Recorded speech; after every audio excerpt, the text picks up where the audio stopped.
Friesland en Greensland binnen de eerste provincies op een raad met sluisdwarren van extreem tin en sterk beton.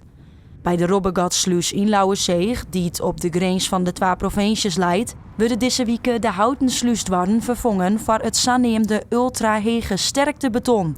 Een lang proces wat best wat voeten in de eerde hier. Het hele traject was heel spannend, waarbij we ook momenten hadden waarbij we dachten van hey, is dit nou überhaupt mogelijk om te realiseren. Dus dat was ongeveer 2 of 3 keer gebeurd. Maar uiteindelijk na 6 jaar hebben we toch 2 prachtige deuren. De nieuwe sluisdwarren binnen 10 dwarszaam en kunnen zo'n 100 in mei. Dat is haast dubbel zo lang als de oude sluisdwarren in Lauwerszeg. Er is gekeken van, zijn er misschien alternatieven voor het traditionele staal en hout, wat normaal gesproken gebruikt wordt voor sluisdeuren.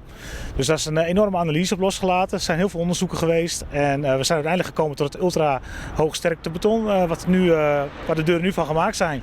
Dus zo is dat ontstaan. Dat hebben wij dus in de afgelopen 6 jaar eerst materiaalonderzoek gedaan, daarna dus dynamische testen op de sluisdeuren en daarna hebben we hem geproduceerd in 2-fout.